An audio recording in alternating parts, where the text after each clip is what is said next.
Hola mi PC, ¿cómo están? Hoy les traigo un nuevo video de Rasman. Hoy les traigo cómo se hace una fogata en Rasman. En Ramos ya tenemos un mundo. Lo primero que vamos a necesitar: un bloque infinidor. Vamos a romper uno hacia abajo. Lo ponemos uno ahí, otro ahí. Perdón, busco una espada.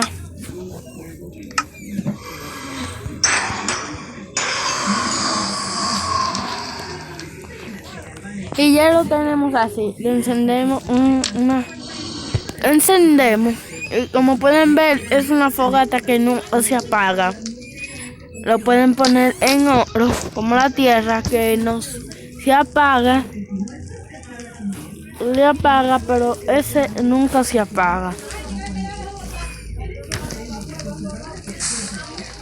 Y la segunda manera es, como lo ven aquí, romper dos hacia abajo.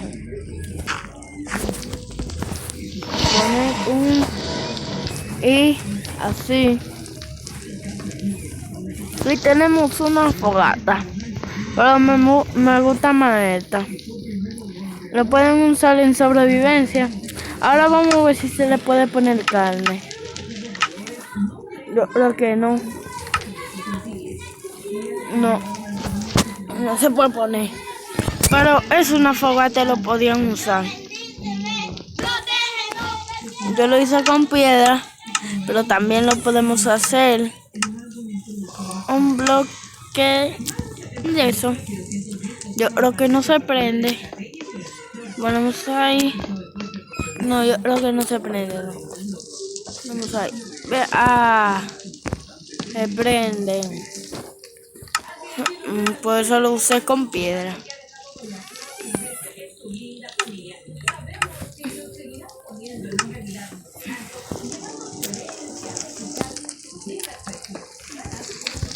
En cualquier piedra se puede usar, pero lo voy a hacer de nuevo.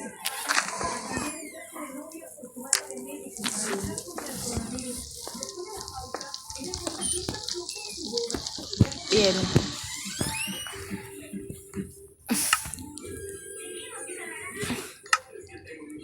Chicos, esto se merece un buen like.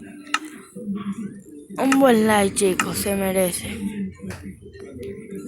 Un buen like, chicos. Se merece, porque un like no cuesta nada. Suscríbanse, comenten lo que quieren que yo haga en el próximo video. O quieren que suba otro video. Y les voy a seguir haciendo muchos más videos. Si dejan un buen like, suscríbanse. Y si me quieren seguir en TikTok, le dejaré mi nombre aquí abajo en TikTok. Así es. Chau, chau.